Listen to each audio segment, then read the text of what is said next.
सारे के सारे साथियों को नमस्कार। स्वागत है फिर से आपका हेमेटोलॉजी की दुनिया में। लास्ट लेक्चर में हीमोग्लोबिन के बारे में सारा डिस्क्रिप्शन मैं आपको पढ़ा चुका हूं। आरबीसी मेजर टॉपिक अपन पढ़ रहे हैं, या मेजर टॉपिक की अपन बात करें तो जो अपना मेन हेडिंग है वो है हेमेटोलॉजी। हेमेटोलॉजी में मैं आपको पढ़ा रहा हूँ RBC.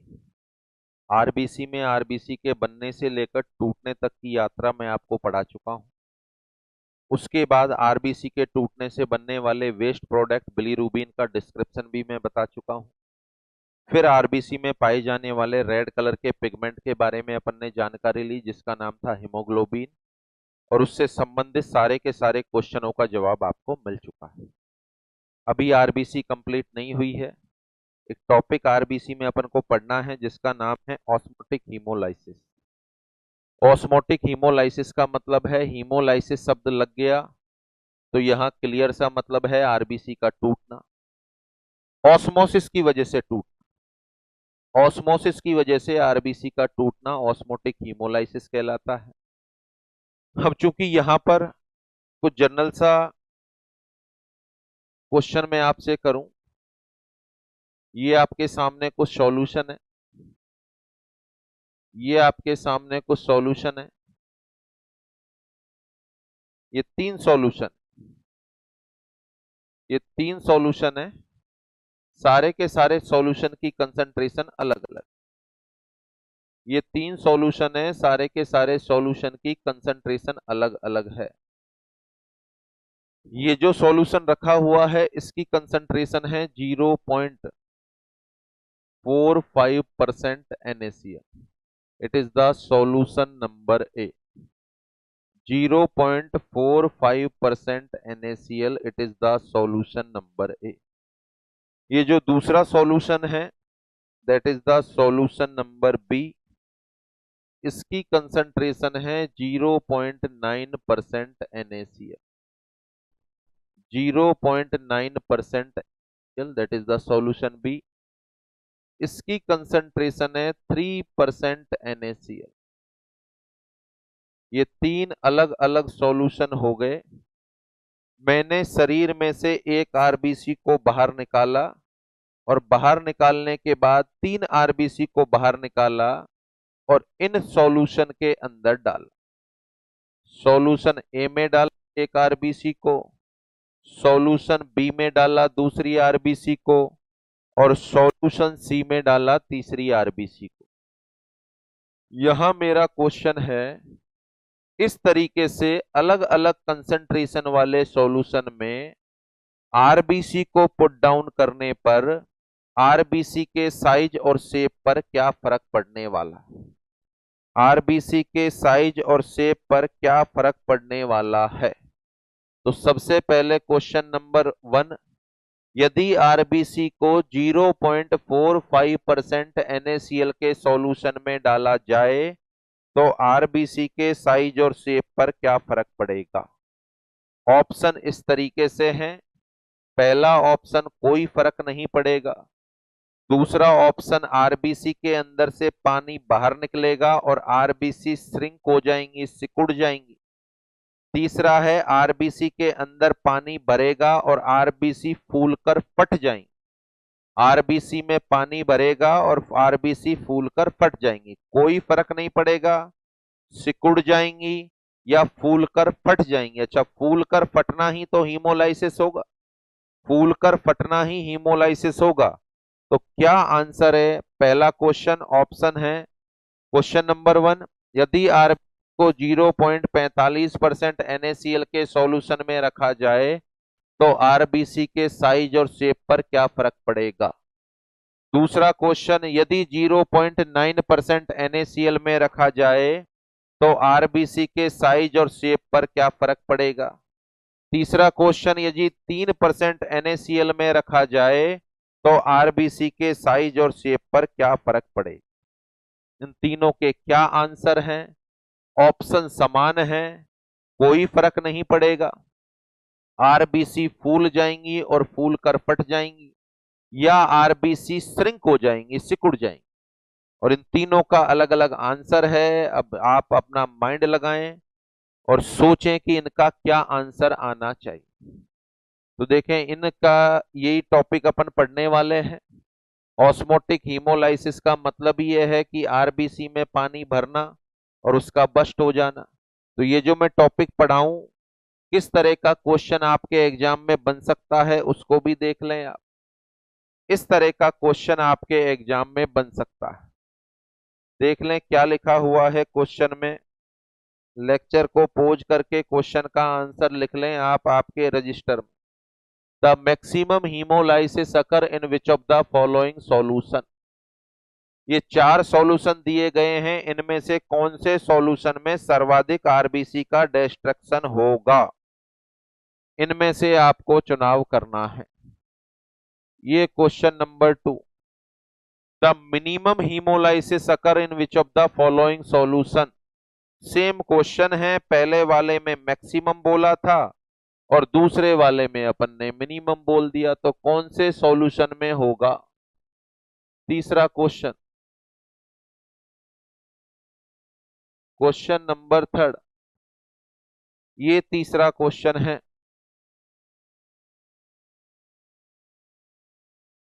It is the question number 3। The haemolysis does not occur in which of the following solution. निम्न में से कौन से सॉल्यूशन में हीमोलाइसिस नहीं होगा। ऑप्शन आपके सामने दिए गए हैं। नॉर्मल सेलाइन, इसको आपको 0.9% मानना है। उसके बाद 0.45% NaCl, DNS, mannitol, more than one of एबो और ऑल ऑफ देम। क्या आंसर है। उसके अलावा नेक्स्ट क्वेश्चन, इसमें थोड़ा सा परिवर्तन है। In which of the following solution the haemolysis does. निम्न में से कौन से सॉल्यूशन में हीमोलाइसिस होगा। नॉट नहीं है क्योंकि नॉट पिछले में लिखा हुआ था। In which of the following solution the haemolysis occur, कौन से सॉल्यूशन में हीमोलाइसिस होगा। अब क्या आपका आंसर है ये आपको देना है। तो इस तरह के क्वेश्चन हैं जो इस टॉपिक में से पूछे जा सकते हैं। अब अपन स्टार्ट करें। देखिए, नॉर्मल तौर पर 3 तरह के सॉल्यूशन होते हैं अपने पास। 3 तरह के सॉल्यूशन होते हैं। वह सॉल्यूशन जिसकी कंसंट्रेशन 0.9% NaCl के समतुल्य होती है। वह सॉल्यूशन जिनकी कंसंट्रेशन 0.9% NaCl के समतुल्य होती है, इन पर्टिकुलर सॉल्यूशन को नाम देते हैं अपन आइसोटोनिक सॉल्यूशन। इन सॉल्यूशन को नाम देते हैं अपन आइसोटोनिक सॉल्यूशन जिनकी कंसंट्रेशन 0.9% NaCl के समतुल्य है। जिनकी कंसंट्रेशन 0.9% NaCl से कम है, जिनकी कंसंट्रेशन 0.9% NaCl से कम है, उनको नाम देते हैं अपन हाइपोटोनिक सॉल्यूशन। तो ये 0.45% का सॉल्यूशन जो डायग्राम में दिख रहा है, यह हाइपोटोनिक सॉल्यूशन है। जिनकी कंसंट्रेशन 0.9% NaCl से ज्यादा है, उनको नाम देते हैं अपन hypertonic solution. That is the hypertonic solution. इनको हाइपरटोनिक सॉल्यूशन कहा जाता है। यहां अलग अलग तरह के सॉल्यूशन में अपन ने आरबीसी को रखा, तो आरबीसी के साइज और शेप पर क्या फर्क पड़ता है।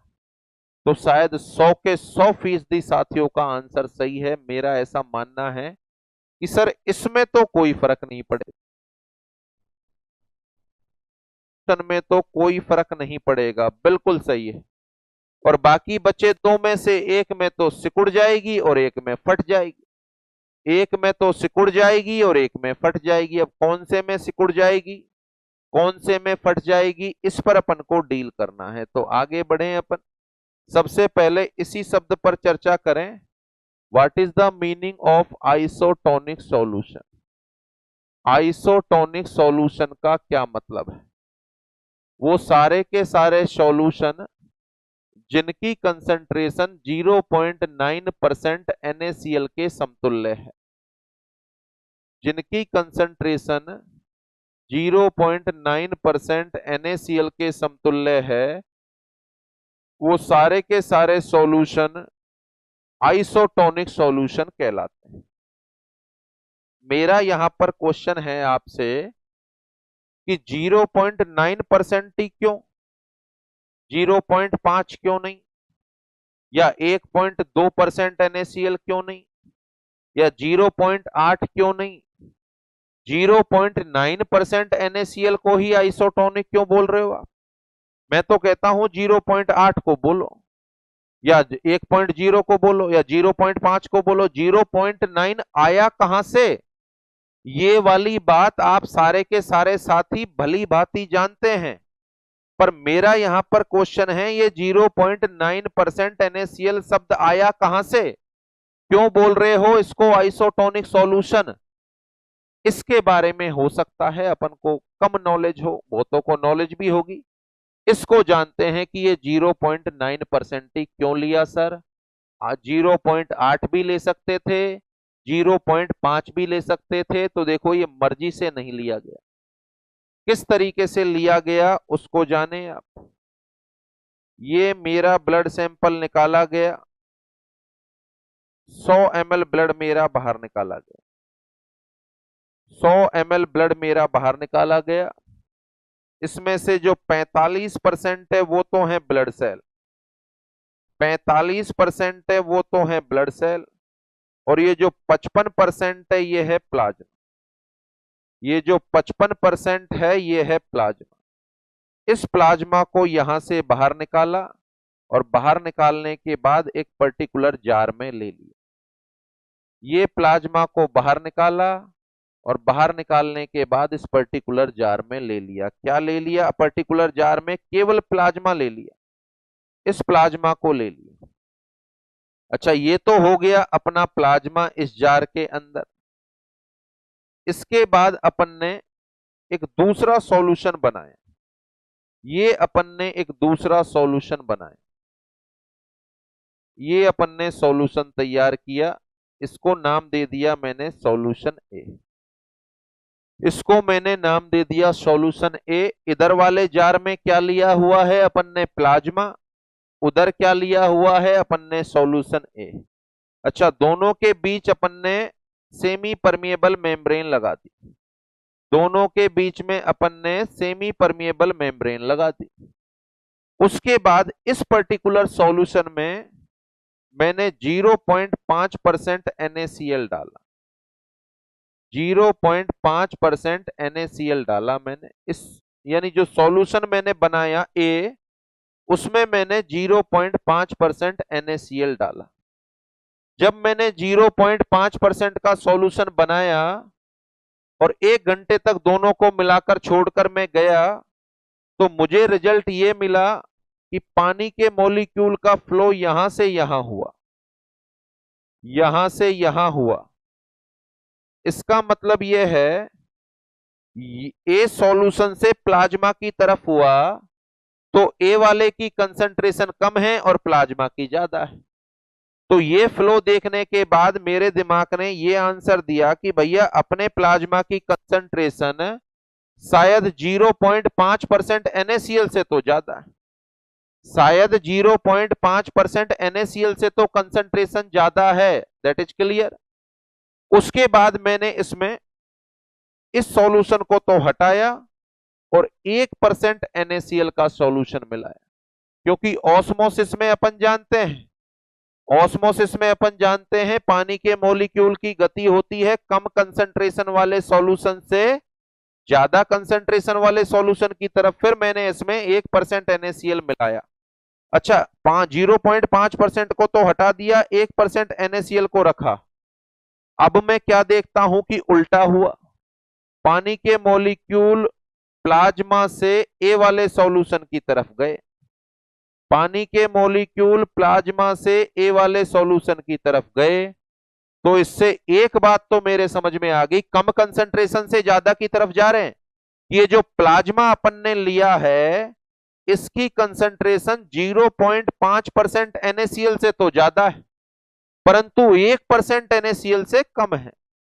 0.5% NaCl से तो ज्यादा है, परंतु 1% NaCl से कम है। अब इससे यह सिद्ध हुआ कि कंसंट्रेशन कितनी है, तो फिर मैंने 0.6 लिया, 0.7 लिया, 0.9 लिया। जब मैंने 0.9% NaCl लिया तो मैं क्या देखता हूं, पानी के मॉलिक्यूल ना तो यहां से यहां गए और ना यहां से यहां आए। इससे यह बात सिद्ध हो गई कि आपके मेरे ब्लड में जो प्लाज्मा मौजूद होता है उसकी कंसंट्रेशन 0.9% NaCl के समतुल्य है। आपके मेरे ब्लड में जो प्लाज्मा मौजूद होता है उसकी कंसंट्रेशन 0.9% NaCl के समतुल्य है। इस वजह से दुनिया में जितने भी सॉल्यूशन का निर्माण होता है वो सॉल्यूशन की कंसंट्रेशन 0.9% NaCl के समतुल्य यदि रखी जाती है तो उनको तो आइसोटोनिक सॉल्यूशन नाम देते हैं, कम रखी जाती है तो हाइपोटोनिक सॉल्यूशन नाम देते हैं, और ज्यादा रखी जाती है तो हाइपरटोनिक सॉल्यूशन नाम देते हैं। तो यहां पर जिस शब्द पर अपन चर्चा कर रहे थे, शायद उसका आंसर आप सारे के सारे साथियों को मिल गया।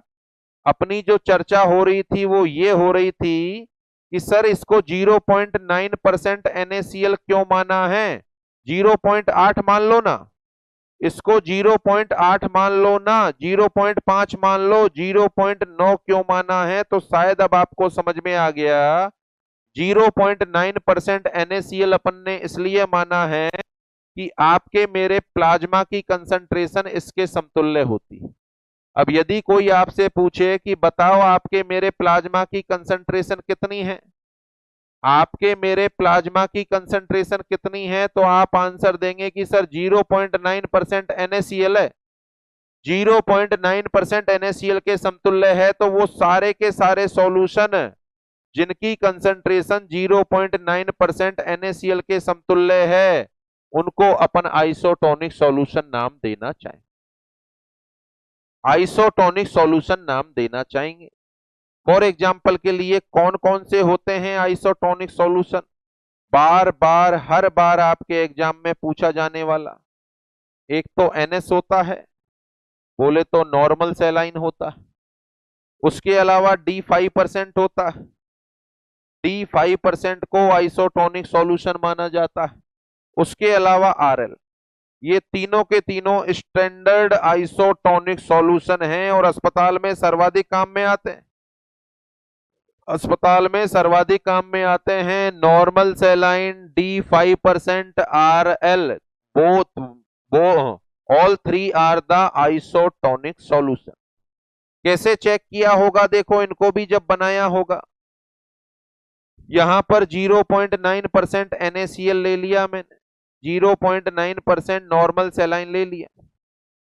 उसके बाद इसके अंदर मैंने डेक्सट्रोज डाला, दूसरे ही एक सॉल्यूशन बनाया, ये सॉल्यूशन ए, ये सॉल्यूशन बी, इसमें मैंने डाला, दोनों के बीच में सेमी परमिएबल मेम्ब्रेन लगा दी। इसमें मैंने 1 ग्राम डाला डेक्सट्रोज, पानी का फ्लो यहां से यहां हुआ। फिर मैंने 2 ग्राम डाला, फिर हुआ, फिर 3 ग्राम डाला, फिर हुआ, फिर 5 ग्राम डाला तो नहीं हुआ, 5 ग्राम डाला तो नहीं हुआ। इसका मतलब ये 5% डेक्सट्रोज का सॉल्यूशन 0.9% नॉर्मल सैलाइन के समतुल्य। अब इसमें कंफ्यूज नहीं होना है, कंफ्यूजन का कंडीशन इस तरीके से क्रिएट होती है कि सर इसके अंदर तो 5% है, इसमें 0.9 है, बट सोचो है तो जो कंपोनेंट है, जो सॉल्यूट है वो तो अलग अलग है भैया। नॉर्मल सैलाइन में सोडियम क्लोराइड है और डेक्सट्रोज के अंदर ग्लूकोज है, तो क्या दोनों सॉल्यूट की कंसंट्रेशन अलग अलग हो, एक समान हो सकती है? नहीं, दोनों अलग अलग होंगी। सोडियम क्लोराइड के मॉलिक्यूल हैं वो ज्यादा कंसंट्रेट होते हैं बजाय शुगर के, तो इसलिए यूजुअल तौर पर अपन माने तो नॉर्मल सैलाइन 0.9% कंसंट्रेशन का सॉल्यूशन डेक्सट्रोज 5% कंसंट्रेशन वाले सॉल्यूशन के समतुल्य है। तो स्टैंडर्ड अपने दिमाग में बिठा लो, आइसोटोनिक सॉल्यूशन कौन कौन से हो गए, नॉर्मल सैलाइन हो गया, बार बार हर बार एग्जाम में आता है, D5% हो गया, और RL हो गया। ये तीनों के तीनों हैं किस तरह के सॉल्यूशन, आइसोटोनिक सॉल्यूशन। अब अपन आगे बढ़े, ये आपके मेरे बॉडी में ब्लड वेसल है, ये ब्लड वेसल है, इस ब्लड वेसल में ब्लड का फ्लो हो रहा है।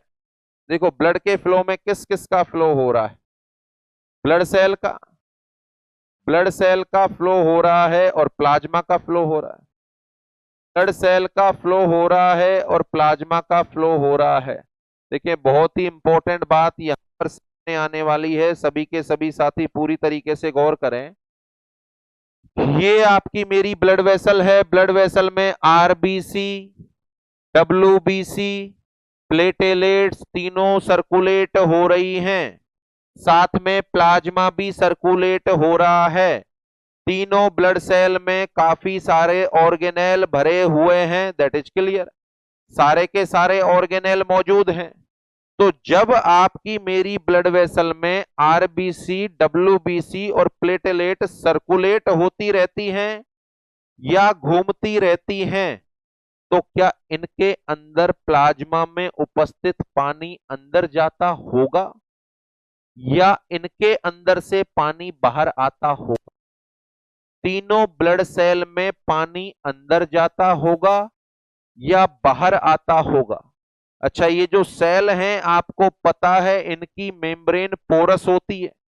पोरस होने का मतलब सेमी परमिएबल मान लें, पानी के मॉलिक्यूल बाहर भी निकल सकते हैं और अंदर भी जा सकते हैं। तो क्या नॉर्मल सरकमस्टांस में आपके मेरे शरीर में जो ब्लड है उसमें आरबीसी, डब्ल्यूबीसी, प्लेटलेट फ्लो कर रही हैं, उनमें पानी अंदर जाता होगा क्या या पानी बाहर आता होगा? तो शायद सारे साथियों का आंसर है नहीं, ना तो अंदर जाता होगा ना बाहर आता होगा, ना तो अंदर जाता होगा ना बाहर आता होगा। अच्छा, यहां पर ये जो प्लाज्मा अपन ने दर्शाया है इसकी कंसंट्रेशन 0.9% NaCl के समतुल्य है। प्लाज्मा की कंसंट्रेशन 0.9% NaCl के समतुल्य है। इस आरबीसी में से पानी ना तो बाहर जाता है ना अंदर आता है प्लाज्मा से। तो क्या दिमाग लगाएं अपन, इसकी मेम्ब्रेन पोरस है फिर भी ऐसा नहीं होता। इसका मतलब आरबीसी में जो कुछ भी भरा हुआ है उसकी कंसंट्रेशन भी 0.9% NaCl के समतुल्य होंगे। बताओ, तभी तो ऐसा होता है, तभी तो ऐसा होता है, ना तो पानी अंदर आता है ना पानी बाहर जाता है। सेम उसी तरीके से डब्ल्यूबीसी और प्लेटलेट में जो भरा हुआ है, डब्ल्यूबीसी और प्लेटलेट में जो भरा हुआ है उनके अंदर की कंसंट्रेशन भी किसके समतुल्य होगी? आंसर है 0.9% NaCl के समतुल्य होगी। यदि अंदर और बाहर की कंसंट्रेशन में गड़बड़ी हो जाए तो बताओ ऑस्मोसिस होने लग जाएगा? अंदर और बाहर की कंपोजिशन में अंतर आए तो ऑस्मोसिस होने लग जाएगा। तो ना तो पानी अंदर आता है आपकी मेरी ब्लड वेसल में, ब्लड सेल में, और ना ही बाहर जाता है। इसका मतलब क्या माने, बाहर भी 0.9% NaCl और अंदर भी 0.9% NaCl। बाहर भी 0.9% NaCl होगा, अंदर भी 0.9% NaCl होगा, दैट इज क्लियर। इसका मतलब क्या सीख रहे हैं अपन? आइसोटोनिक शब्द का मतलब क्या है? वो सारे के सारे सॉल्यूशन जिनकी कंसंट्रेशन प्लाज्मा की कंसंट्रेशन के बराबर, यानी वास्तविक परिभाषा बोलनी है तो ये परिभाषा बोलना ज्यादा उचित होगा कि वो सारे के सारे सॉल्यूशन जिनकी कंसंट्रेशन प्लाज्मा की कंसंट्रेशन के समतुल्य है आइसोटोनिक सॉल्यूशन कहलाते हैं।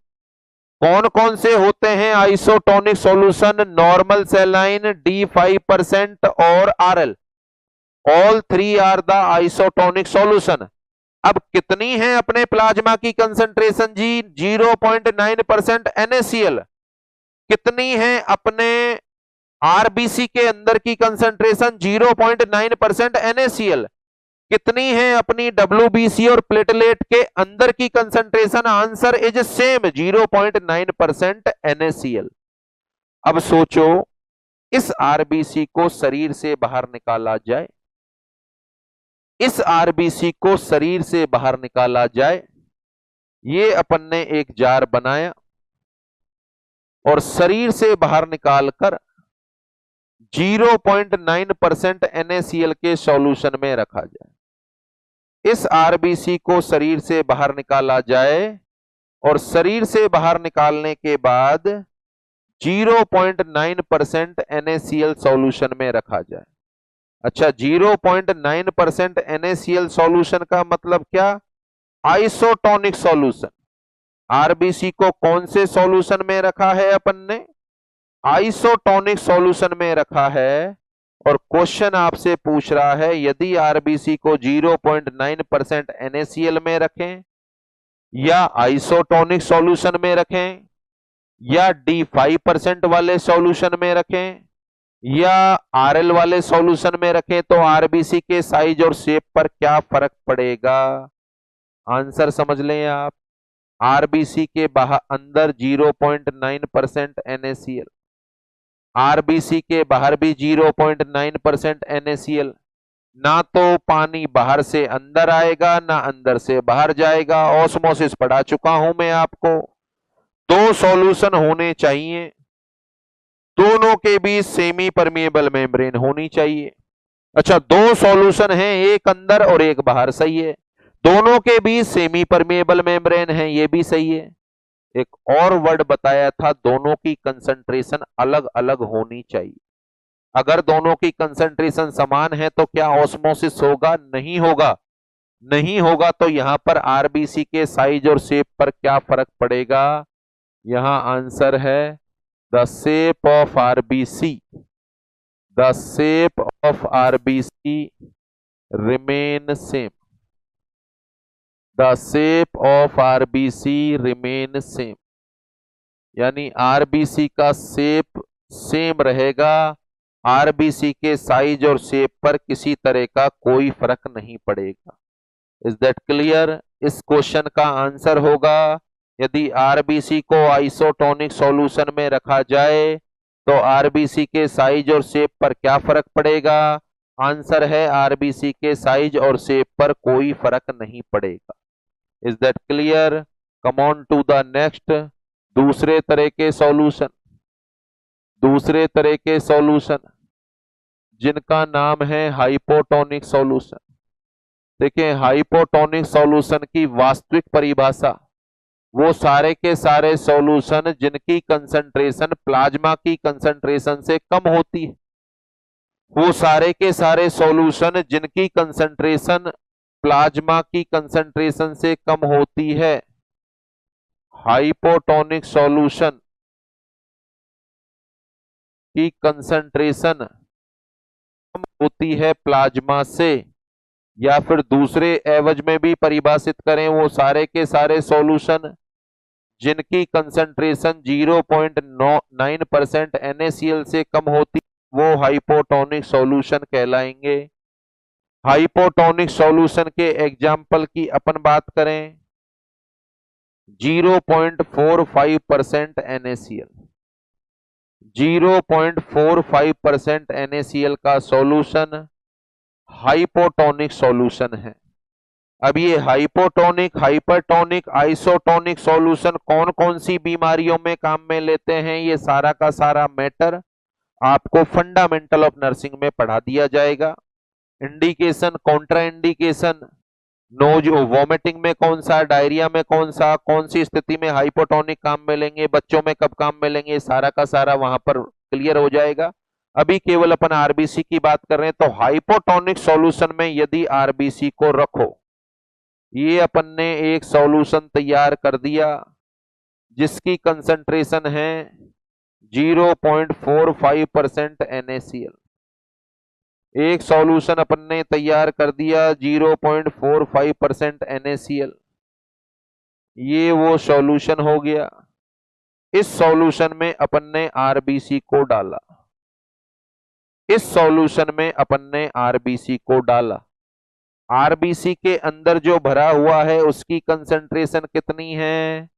0.9% NaCl। जो सॉल्यूशन बनाया है उसकी कंसंट्रेशन कितनी है? 0.45% NaCl। परिणाम बता दो, 0.45 बाहर, 0.9 अंदर, दोनों के बीच में कैसी मेम्ब्रेन, सेमी परमिएबल, तो ऑस्मोसिस होना स्टार्ट हो जाएगा। कम कंसंट्रेशन वाले सॉल्यूशन से हाई कंसंट्रेशन वाले सॉल्यूशन की तरफ पानी के मॉलिक्यूल गति करेंगे। गति करने का मतलब होगा आरबीसी के अंदर पानी भरेगा। आरबीसी में पानी भरने का मतलब है आरबीसी फूल जाएगी, और फूलने के बाद लगातार ऐसा चलता रहेगा तो झिल्ली फट जाएगी। तो यदि आरबीसी को हाइपोटोनिक सॉल्यूशन में रखा जाए, यदि आरबीसी को हाइपोटोनिक सॉल्यूशन में रखा जाए तो आरबीसी के साइज और शेप पर क्या फर्क पड़ेगा? आंसर है the RBC become swell, the RBC become swell and bast. RBC swell हो जाएंगी और साथ में बस्ट हो, आरबीसी स्वेल हो जाएंगी और साथ में बस्ट हो जाएंगी। Is that clear? तो यदि आरबीसी को हाइपोटोनिक सॉल्यूशन में रखा जाए तो क्या हीमोलाइसिस होगा? देखो, इससे जस्ट पहले पढ़ा आइसोटोनिक सॉल्यूशन में रखा जाए तो क्या हीमोलाइसिस होगा? आंसर है नो, नहीं होगा। अगर आरबीसी को हाइपोटोनिक सॉल्यूशन में रखा जाए तो क्या हीमोलाइसिस होगा? आंसर है यस होगा। यानी यह वो परिस्थिति है जिसके अंदर हीमोलाइसिस होता है। हीमोलाइसिस होने वाली परिस्थिति कौन सी है? जब आरबीसी को आप हाइपोटोनिक सॉल्यूशन में रखते हैं। Is that clear? ये हाइपोटोनिक सॉल्यूशन हो गए और इसका एग्जाम्पल हो गया। आगे बढ़े आप तीसरे तरह के सॉल्यूशन जिनका नाम है हाइपरटोनिक सॉल्यूशन, जिनका नाम है हाइपरटोनिक सॉल्यूशन।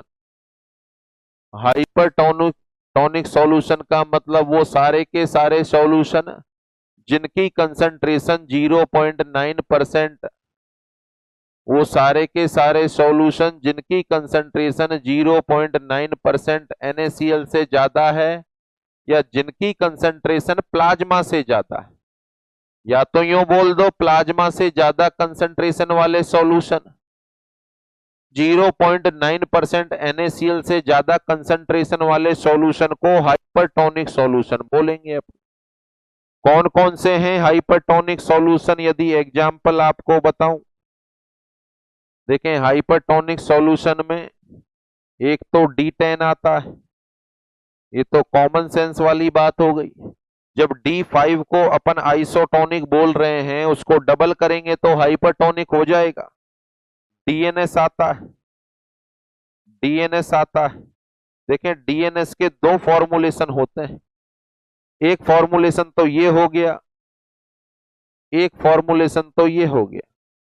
DNS पूरा सॉल्यूशन है, इसमें डेक्सट्रोज है 5% और नॉर्मल सेलाइन है 0.9%। डेक्सट्रोज है 5% और नॉर्मल सेलाइन है 0.9, तो ये भी 0.9 के समतुल्य है D5।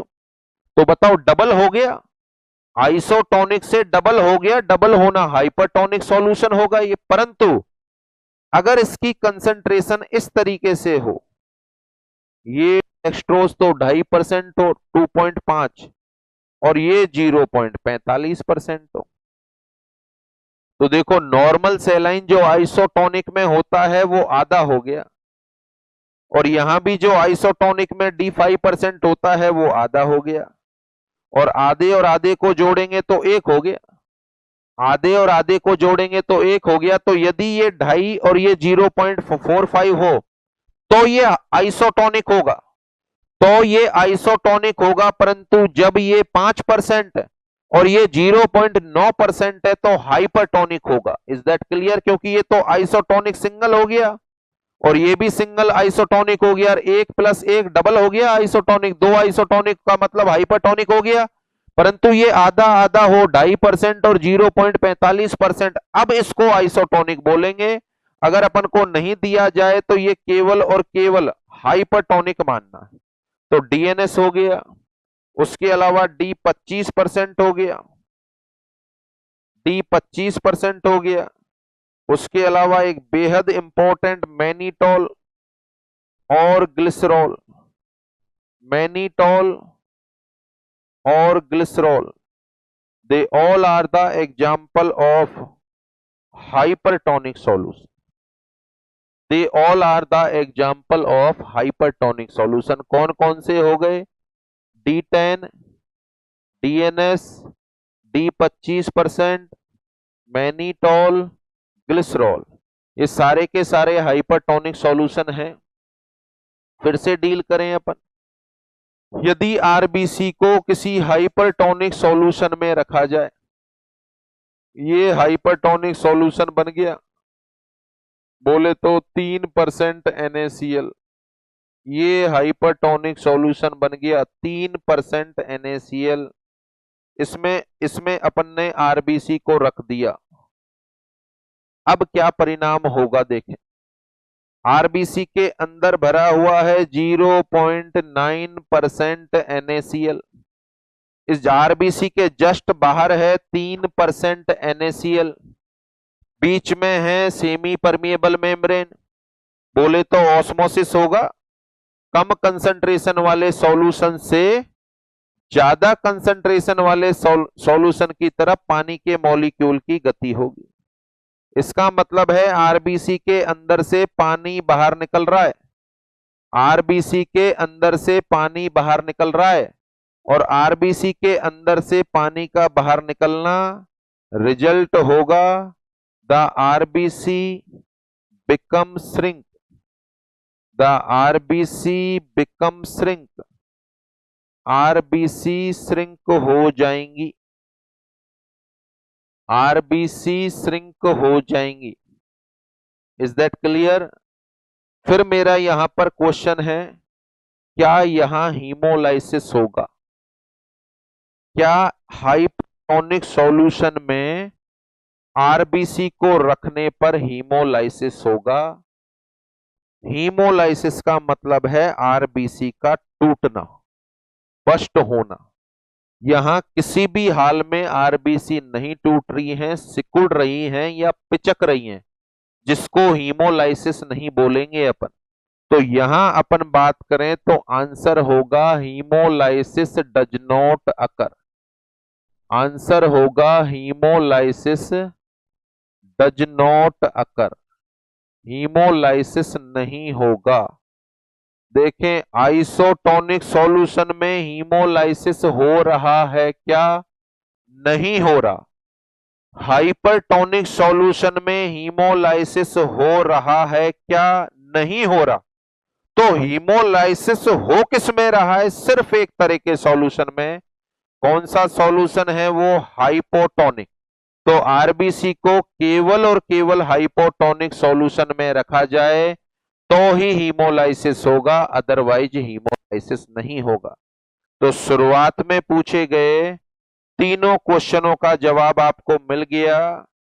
आइसोटोनिक में आरबीसी को रखें तो साइज और शेप पर क्या फर्क पड़ेगा? कोई फर्क नहीं पड़ेगा। हाइपोटोनिक में रखें तो क्या फर्क पड़ेगा? आरबीसी के अंदर पानी एंटर होगा, आरबीसी फूलेंगी और फूलकर फट जाएंगी। फटने का मतलब हीमोलाइसिस होगा। और हाइपरटोनिक सॉल्यूशन में रखा जाए तो क्या होगा? आरबीसी के अंदर से पानी बाहर निकलेगा, आरबीसी श्रिंक हो जाएंगी या सिकुड़ जाएंगी। आरबीसी का सिकुड़ना क्या अपन हीमोलाइसिस बोले? नहीं बोले, हीमोलाइसिस नहीं बोलेंगे, इसलिए अपन ने लिखा है haemolysis does not occur. Is that clear? तो ये तीनों के तीनों सॉल्यूशन के बारे में डिस्क्रिप्शन हो गया। D10 हाइपरटोनिक सॉल्यूशन है, मुझे नहीं लगता किसी साथी को समझने में दिक्कत है। D5% को जब आइसोटोनिक बोल रहे हो तो डबल कर दिया, ये डबल कर दिया तो क्या माने अपन की ये हाइपरटोनिक हो गया। फिर डेस्ट्रोज 5% और नॉर्मल सेलाइन 0.9% को जोड़ा, ये भी डबल हो गया, ये भी हाइपरटोनिक। D25% तो हाइपरटोनिक होगा ही होगा। ये लास्ट वाला सॉल्यूशन, इस पर एक क्वेश्चन डील कर लें अपन, एग्जाम में आता है, लिखा हुआ है mannitol. Mannitol is a osmotic diuretic, बहुत इंपॉर्टेंट है, बार बार एग्जाम में पूछा जाता है। मैनी, इसके बारे में दो बातें। बात नंबर 1, यह एक ऑस्मोटिक डाईयूरेटिक, यह एक ऑस्मोटिक डाईयूरेटिक। अच्छा, इसके नाम से अर्थ लगाएं, ऑस्मेटिक डाईयूरेटिक्स। इसका मतलब शायद इस ऑस्मोसिस भी होगा और डाईयूरेसिस भी होगा, शायद इससे ऑस्मोसिस भी होगा और डाईयूरेसिस भी होगा, और साथ में it is A hypertonic solution, it is A hypertonic solution, यह एक हाइपरटोनिक सॉल्यूशन भी है। Is that clear? तो यहां अपन बात करें, मैनीटोल का इस्तेमाल किया जाता है। It is the drug of choice which are used to treat the increase ICP, drug of choice in increase ICP. Increase ICP को ट्रीट करने के लिए दी जाने वाली ड्रग ऑफ चॉइस होती है मैनीटोल।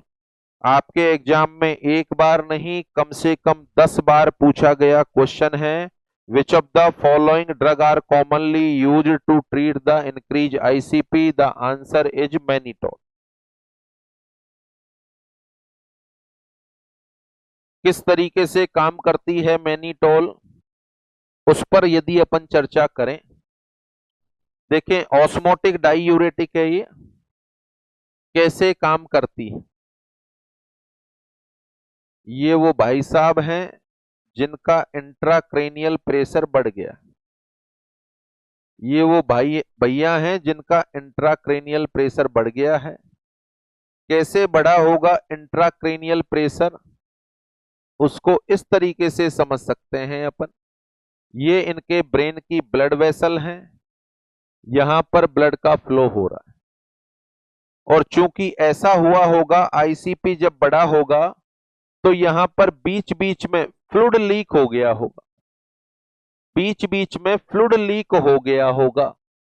ये इनकी ब्रेन की ब्लड वेसल हैं जिनमें ब्लड बह रहा है, और साथ में बीच बीच में फ्लूइड का कलेक्शन है। इंटरस्टिशियल स्पेस में फ्लूइड की मात्रा नॉर्मल से ज्यादा हो गई है, इस वजह से इनके ब्रेन का आईसीपी बढ़ गया। किस तरीके से कम करें अपन इस आईसीपी को, तो देखो यहां पर मैंने इनको मैनीटोल लगाई, यहां पर मैंने इनको मैनीटोल लगाई। क्या है मैनीटोल? Hypertonic solution. जब मैंने इनको मैनीटोल लगाई तो इनके ब्लड की कंसंट्रेशन पर क्या फर्क पड़ा? कॉमन सेंस की बात है, मैनीटोल लगाएंगे तो ब्लड की कंसंट्रेशन बढ़ेगी। मैनीटोल लगाने का मतलब है ब्लड की कंसंट्रेशन बढ़ गई। देखो पूरे ब्लड में मैनीटोल सर्कुलेट हो रही है इन भैया के शरीर में, इनके ब्लड की कंसंट्रेशन बढ़ चुकी है। सोचो इनके ब्रेन में जो ब्लड वेसल हैं, इनके ब्रेन में जो ब्लड वेसल हैं वहां की भी कंसंट्रेशन बढ़ गई है। अब परिणाम ये होगा कि ये जो इंटरस्टिशियल स्पेस के अंदर फ्लूइड जमा हुआ है वह कम कंसंट्रेशन से ज्यादा कंसंट्रेशन की तरफ गति करेगा। तो जो इंटरस्टिशियल स्पेस में फ्लूइड जमा है वो वापसी करेगा और ब्लड वेसल में पहुंचेगा, वापसी करेगा और ब्लड वेसल में पहुंचेगा। गौर करो आप, मैनीटोल नामक दवाई ने ब्रेन की ब्लड वेसल में ऑस्मोसिस करा दिया। जो माइंड के अंदर फ्लूइड जमा हुआ था वो खींच लिया गया ब्लड वेसल के द्वारा। क्यों खींचा गया? क्योंकि यह एक हाइपरटोनिक सॉल्यूशन है, और वो सारा का सारा ब्लड, वो जो फ्लूइड जो ब्रेन में बीच बीच में जमा हुआ था, अब वो ब्लड वेसल में आ गया। अच्छा, ब्लड वेसल में आने के बाद ये किडनी में जाएगा, ब्लड वेसल में आने के बाद ये किडनी में जाएगा, और चूंकि यह डाईयूरेसिस भी कराती है। देखो यूरेसिस का मतलब है यूरिनेशन, और डाई का मतलब है डबल, डाई का मतलब है डबल, यानी यूरिनेशन को डबल करने वाली दवाई। यूरिनेशन को डबल करने वाली दवाई डाइयूरेटिक कहलाती है। तो यहां पर ये डाइयूरेसिस कराएगी और ये जो एक्स्ट्रा मात्रा में ब्रेन में जमा हुआ फ्लूइड है वो शरीर से बाहर निकल जाएगा। तो मैनिटोल जो एक हाइपरटोनिक सॉल्यूशन है, उसने पहले तो ब्रेन में ऑस्मोसिस कराया, उसके बाद इसने किडनी से डाइयूरेसिस कराया। इसलिए इस पर्टिकुलर दवाई को किस नाम से जान रहे हैं अपन? Osmotic diuretic. क्या नाम दे रहे हैं अपन इसको? Osmotic diuretic. Is that clear? और इसका परिणाम क्या हुआ कि ब्रेन में जो बीच बीच में फ्लूइड जमा हुआ था वो फ्लूइड ब्लड वेसल में एब्जॉर्ब होके किडनी के माध्यम से शरीर से बाहर निकल गया। और फ्लूइड बाहर निकला, इसका मतलब इंसान का इंट्राक्रेनियल प्रेशर क्या हो जाएगा? बताओ, कम हो जाएगा। इंट्राक्रेनियल प्रेशर क्या हो जाएगा? कम हो जाएगा। तो यहां अपन बात कर सकते हैं जो मैनिटोल दवाई है इसको अपन ऑस्मोटिक डाइयूरेटिक के नाम से जानते हैं। क्यों जानते हो? क्योंकि यह हाइपरटोनिक सॉल्यूशन है जो ब्लड में पहुंचकर ब्लड की कंसंट्रेशन को बढ़ा देता है, जिससे ब्रेन के इंटरस्टिशियल स्पेस में जो फ्लूइड जमा है उसका ऑस्मोसिस हो जाता है। उसके बाद यह किडनी से उसकी डबल मात्रा को शरीर से बाहर फिकवा देता है, बोले तो डाइयूरेसिस करा देता है। तो यह ऑस्मोसिस भी कराती है, उसके बाद डाइयूरेसिस कराती है। इसलिए मैनिटोल को ऑस्मोटिक डाइयूरेटिक बोलते हैं अपन। और it is a drug of choice to increase ICP. Increase ICP को ट्रीट करने के लिए दी जाने वाली दवाई या ड्रग ऑफ चॉइस कौन सी होती है? आंसर है मैनिटोल। Is that clear? तो ये अपना ऑस्मोटिक हीमोलाइसिस का चैप्टर कंप्लीट होता है। यहां से शुरू किया था मैंने। आरबीसी को 0.9% NaCl के सॉल्यूशन में रखा जाए तो साइज और शेप पर क्या फर्क पड़ेगा? आंसर है कोई फर्क नहीं पड़ेगा। कैसा सॉल्यूशन है ये? Isotonic solution. अगर हाइपोटोनिक सॉल्यूशन में या 0.5% NaCl में रखा जाए तो क्या फर्क पड़ेगा? आरबीसी के अंदर पानी की एंट्री होगी और आरबीसी स्वेल होकर बस्ट हो जाएंगी। आरबीसी का बस्ट होना हीमोलाइसिस, तो इस सॉल्यूशन में रखा जाएगा तो हीमोलाइसिस होगा। केवल हाइपोटोनिक सॉल्यूशन में होगा। ये जो हीमोलाइसिस है वो केवल हाइपोटोनिक सॉल्यूशन में होगा, इन दोनों में नहीं होगा। और यदि आरबीसी को हाइपरटोनिक सॉल्यूशन में रखा जाए तो साइज और शेप पर क्या फर्क पड़ेगा? आंसर है कोई फर्क नहीं पड़ेगा। आंसर है आरबीसी के अंदर से पानी निकलेगा और आरबीसी श्रिंक हो जाएंगी। बट क्या हीमोलाइसिस होगा? नहीं होगा। हीमोलाइसिस होगा क्या? नहीं होगा। तो ये तीनों सॉल्यूशन में क्या फर्क पड़ेगा? ये आंसर हो गया। आइसोटोनिक सॉल्यूशन क्यों लिया है 0.9 अपन ने? ये मैंने अच्छे से समझा दिया। 0.9 इस वजह से लिया है क्योंकि आपके मेरे प्लाज्मा की कंसंट्रेशन 0.9% NaCl के समतुल्य है, इसलिए 0.9% NaCl लिया है। कौन कौन से ओथ होते हैं आइसोटोनिक सॉल्यूशन? आंसर है नॉर्मल सेलाइन D5% और RL। 10 बार एग्जाम में पूछे गए हैं ये। इनको आइसोटोनिक सॉल्यूशन अपन नाम देते हैं। यहां मैंने समझाया जब प्लाज्मा की कंसंट्रेशन 0.9% NaCl है तो आरबीसी के अंदर की भी यही मान लो, क्योंकि ना तो पानी बाहर निकलता होगा ना अंदर जाता होगा। तो आरबीसी, डब्ल्यूबीसी, प्लेटलेट, प्लाज्मा सबकी कंसंट्रेशन किसके बराबर है? आंसर है 0.9% NaCl के बराबर। इसके बाद आपको बताया आइसोटोनिक सॉल्यूशन में आरबीसी को रखा जाए तो शेप पर क्या फर्क पड़ेगा? आंसर लिखा हुआ है the shape of RBC remain same. Next, hypotonic solution जिनकी कंसंट्रेशन प्लाज्मा की कंसंट्रेशन से कम है या 0.9% NaCl की कंसंट्रेशन से कम है। अगर अच्छा, इसका एग्जाम्पल है 0.45% NaCl। अगर आरबीसी को हाइपोटोनिक सॉल्यूशन में रखा जाए तो साइज और शेप पर क्या फर्क पड़ेगा? आरबीसी में पानी एंटर होगा, आरबीसी फूलकर फट जाएंगी। फूलकर फटना इसका मतलब क्या होगा? हीमोलाइसिस होगा। तो इसका आंसर है RBC become swell and bast. RBC become swell and bast. Next, hypertonic solution 0.9 से ज्यादा वाले हाइपरटोनिक सॉल्यूशन कौन कौन से? D10, DNS, D25%, mannitol, glycerol, they all are the example of hypertonic solution.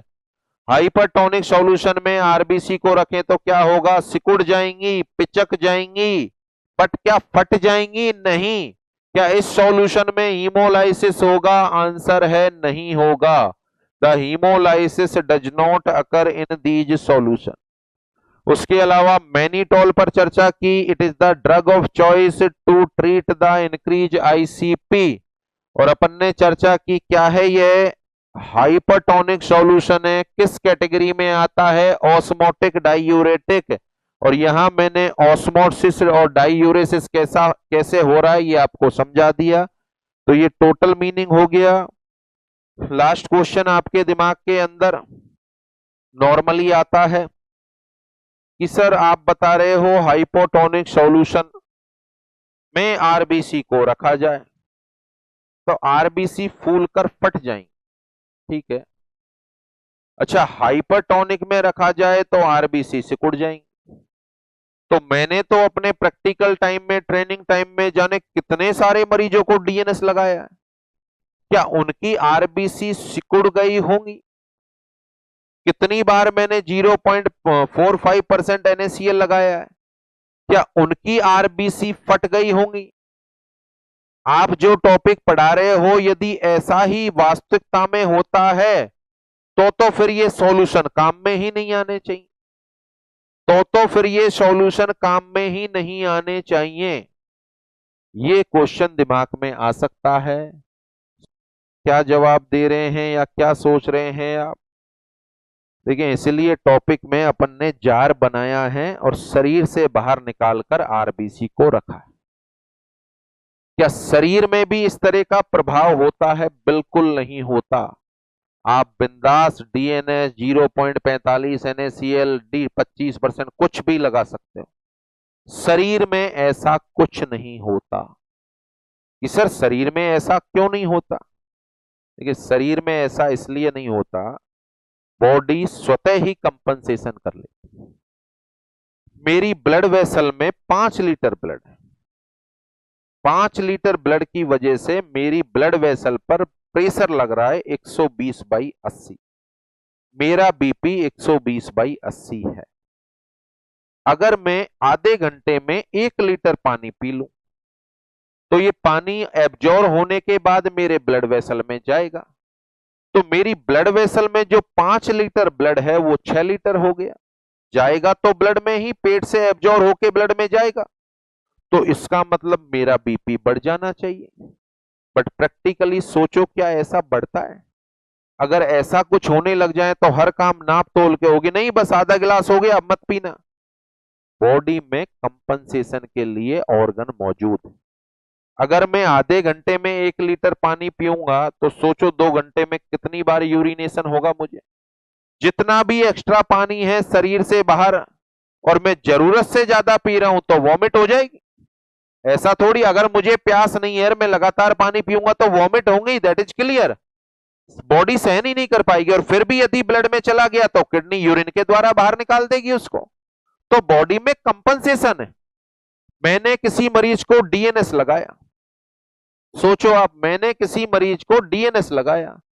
अब आप कहते हो जी हाइपरटोनिक सॉल्यूशन लगा दिया, तो डीएनएस में जो एक्स्ट्रा कंसंट्रेशन यदि पहली बात तो बनेगी नहीं, पहली बात तो बनेगी नहीं, ये डेक्सट्रोज है, इसको तो सेल तुरंत यूटिलाइज कर लेगी, मेनली तो यही बचेगा।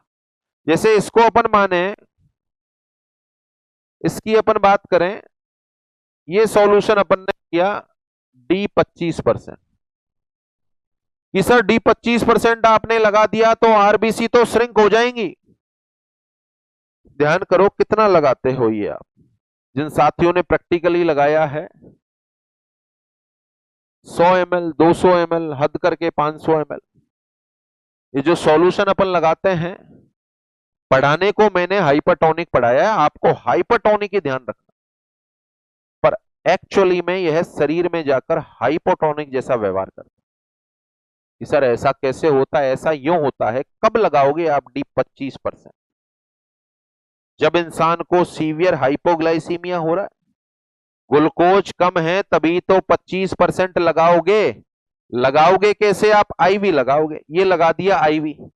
आईवी का मतलब है सीधा ब्लड में गया, 0.8 सेकंड में तो हार्ट में पहुंच गया लगाते ही, और हार्ट से पूरी बॉडी में सर्कुलेट हो गया। सोचो, पूरी बॉडी में सर्कुलेट होने का मतलब सेल टिश्यू को पहुंचा, और उनमें तो ग्लूकोज की जरूरत है, ग्लूकोज मिला तुरंत ऑक्सीडाइज। तो जितना भी इसमें ग्लूकोज जाएगा वो तो शरीर में जैसे जैसे जाता रहेगा, हर सेकंड यूटिलाइज होता रहेगा। फिर बचा क्या इसमें? केवल पानी। अगर उस पानी की जरूरत है तो वो शरीर में काम आएगा, नहीं तो वो पानी किडनी में जाएगा, किडनी यूरिन के द्वारा निकाल देगी। जब आप किसी को डीएनएस लगाते हो, D5 लगाते हो, कुछ भी लगाते हो, तो बताओ यूरिनेशन आता है, बॉडी कंपनसेट करती है। तो शरीर में इनमें से किसी भी तरह का सॉल्यूशन लगाने पर क्या हीमोलाइसिस होने की, आरबीसी के पिचकने की रिस्क होती है? आंसर है नहीं होती। Is that clear? तो ये सारा का सारा काम शरीर के बाहर होता है, ये सारा का सारा काम शरीर के बाहर होता है, शरीर के अंदर नहीं होता। तो ये मेरे हिसाब से 100% आपको समझ में आ गया, टॉपिक आपका क्लियर हो गया। ऑस्मोटिक, हीमोलाइटिक तीनों तरह के सॉल्यूशन। आइसोटोनिक में क्या होगा, क्या फर्क पड़ेगा? हाइपोटोनिक कौन कौन से हैं, क्या फर्क पड़ेगा? हाइपरटोनिक में क्या फर्क पड़ेगा? हीमोलाइसिस नहीं होगा, मैनीटोल किस तरीके से काम करता है, ये सारे के सारे टॉपिक आपके कंप्लीट होते हैं। तो आरबीसी को जब अलग अलग टोनिसिटी वाले सॉल्यूशन में रखा जाता है तो आरबीसी के साइज और शेप पर क्या फर्क पड़ता है, तो शायद टोटली क्लियर हो गया। अब शुरुआत में जो क्वेश्चन मैंने आपसे पूछे थे, आ जाओ आप उन पर। सबसे पहले क्वेश्चन नंबर 1, सबसे पहले question number 1, the maximum haemolysis occur in which of the following solution? 0.24% NaCl, जल्दी से अपना आंसर सोच लें। 0.34, 0.44, 0.64। एक बात तो निश्चित है, चारों के चारों की कंसंट्रेशन 0.9% NaCl से कम है। चारों की कंसंट्रेशन 0.9% NaCl से कम है। अब ये 64, 44, 34 पे नहीं जाना है, यो तो फिर इसको 0.90 बोल देंगे अपन। पॉइंट के बाद जीरो लगाने का कोई फायदा नहीं, तो ये 0.90 मान लो, और ये 0.90 से सारे कम है। इसका मतलब एक बात तो निश्चित हो गई, सारे के सारे हाइपोटोनिक सॉल्यूशन। अच्छा, फिर ये भी निश्चित हो गया सब में हीमोलाइसिस होगा। अपन ने अभी अभी पढ़ा है सारे के सारे हाइपोटोनिक सॉल्यूशन में हीमोलाइसिस होता है, तो सब में होगा, ये निश्चित हो गया। क्वेश्चन कह रहा है किसमें मैक्सिमम होगा, किसमें मैक्सिमम होगा। चलो ये सोच के देखते हैं। अब आंसर यहां तक तो कंफर्म था आपका, यहां तक तो कंफर्म था कि आंसर या तो 0.24 है और या 0.64 है। इतना तो कॉमन सेंस लगा ही लेते हैं अपन, या तो 0.24 है या 0.34 है। ये आरबीसी, इसकी कंसंट्रेशन चलो सबसे कम मान लो 0.24 और इसकी सबसे ज्यादा मान लो 0.64। अच्छा, आरबीसी दोनों में समान है, तो आरबीसी के अंदर 0.9, इधर भी 0.9, यहां जाएगा, इधर भी पानी जाएगा। देखो इधर 0.24 और 0.9 पानी जाएगा, बहुत ज्यादा पानी जाएगा, क्योंकि कंसंट्रेशन में बहुत ज्यादा अंतर है, कंसंट्रेशन में बहुत ज्यादा अंतर है, 0.9 और 0.24। इसका मतलब अंतर हो गया 0.66। बहुत ज्यादा पानी आरबीसी के अंदर जाएगा तो बहुत ज्यादा आरबीसी टूटेंगे। इस सॉल्यूशन में बहुत ज्यादा आरबीसी टूटेंगी। अच्छा टूटेंगी इसमें भी बट 0.9 और 0.64। पानी इतना ज्यादा नहीं जाएगा, पानी इतना ज्यादा नहीं जाएगा। इसका मतलब आरबीसी टूटेंगी तो सही पर कम टूटेंगी। क्वेश्चन क्या है, सर्वाधिक हीमोलाइसिस किसमें होगा? इसमें होगा। सर्वाधिक हीमोलाइसिस किसमें होगा? इसमें होगा। सबसे ज्यादा यहां पर आरबीसी टूटेंगी क्योंकि कंसंट्रेशन बाहर वाले सॉल्यूशन की मिनिमम है तो मैक्सिमम पानी जाएगा। सबसे कम आरबीसी इसमें टूटेंगे। तो क्वेश्चन यदि आए कि मैक्सिमम हीमोलाइसिस कौन से सॉल्यूशन में होगा, आंसर है ए। और मिनिमम हीमोलाइसिस कौन से सॉल्यूशन में होगा, answer is D. Is that clear? तो यहां पर पहला क्वेश्चन की चर्चा कर रहे हैं अपन, पहले क्वेश्चन की चर्चा कर रहे हैं। आंसर बताओ। The answer of question number 1, the maximum haemolysis occur in which of the following solution? The answer is A, 0.24% NaCl। दूसरा भी देख लो, the question number 2, the minimum haemolysis occur. तो अभी अभी इसका भी सॉल्यूशन करा दिया। मिनिमम किसमें होगा? Answer is D. मिनिमम किसमें होगा? Answer is D. बोले तो दूसरे क्वेश्चन का आंसर है डी, बोले तो 0.64% NaCl में होगा। इसमें मिनिमम होगा और 0.24 में मैक्सिमम होगा। Come on to the third question number 3, the haemolysis does not occur नहीं होगा। नॉर्मल सेलाइन में होगा क्या भैया? नहीं होगा यार, पढ़ा है अपन ने, आइसोटोनिक है। अच्छा क्वेश्चन यही कह रहा है डज नॉट अकर, इसमें तो नहीं होगा। हाँ सही है। 0.45% NaCl, हाँ यार इसमें तो होगा। क्वेश्चन पूछ रहा है किसमें नहीं होगा, किसमें नहीं होगा? तो इसमें तो होगा, हाइपोटोनिक है। DNS हाइपरटोनिक है, हाइपरटोनिक में भी नहीं होता, हाइपरटोनिक में भी नहीं होता। अभी अभी पढ़ा है अपन ने। मैनीटोल हाइपरटोनिक है, इसमें भी नहीं होगा, इसमें भी नहीं होगा। क्या पूछ रहा है क्वेश्चन? डज नॉट अकर, किसमें नहीं होगा? ए में नहीं होगा, सी में नहीं होगा, डी में नहीं होगा। अरे तीन तीन सही है यहां तो। अच्छा ये देखो, मोर देन वन ऑफ एबो, मोर देन वन ऑफ एबो। अब आप सोच लें आंसर क्या देना चाहेंगे। तीन तीन आंसर सही है। So the best answer of that question is E. इस तीसरे क्वेश्चन का आंसर होगा ई। Is that clear? क्योंकि यहां पर तीन तीन सॉल्यूशन ऐसे हैं जिनमें नहीं होगा। Come on to the last question number 4, in which of the following solution the haemolysis does occur? Haemolysis does occur, किसमें हीमोलाइसिस होगा? क्वेश्चन कह रहा है किसमें हीमोलाइसिस होगा? नॉर्मल सेलाइन में नहीं होगा। 0.45% NaCl, हाँ इसमें होगा। DNS में नहीं होगा, मैनीटोल में नहीं होगा, बाकी तो अलग है। यानी किसमें होगा? आंसर है इसमें होगा। बोले तो 0.45% NaCl में होगा। तो क्वेश्चन नंबर 4 का क्या आंसर आया? क्वेश्चन नंबर 4 का आंसर आया 0.45% NaCl। Is that clear? तो ये आपका ऑस्मोटिक हीमोलाइसिस का टॉपिक कंप्लीट होता है। पूरी उम्मीद की आपको समझ में आया होगा। नेक्स्ट लेक्चर में, बोले तो अभी आरबीसी कंप्लीट होती है, नेक्स्ट लेक्चर के अंदर अपन डिस्कस करेंगे डब्ल्यूबीसी। पहली ब्लड सेल में हीमोग्लोबिन बता दिया, आरबीसी का बढ़ना, आरबीसी का कम होना, जिसको पॉलीसाइथेमिया बोलते हैं, एनीमिया बोलते हैं, वो अपन ने डिस्कस कर लिया। बिलीरुबिन डिस्कस कर लिया और ऑस्मोटिक हीमोलाइसिस डिस्कस हो गया। नेक्स्ट लेक्चर में अगली ब्लड सेल पढ़ेंगे अपन जिसका नाम होगा डब्ल्यूबीसी। तो आज के अभी के लिए इतना ही। बहुत बहुत धन्यवाद।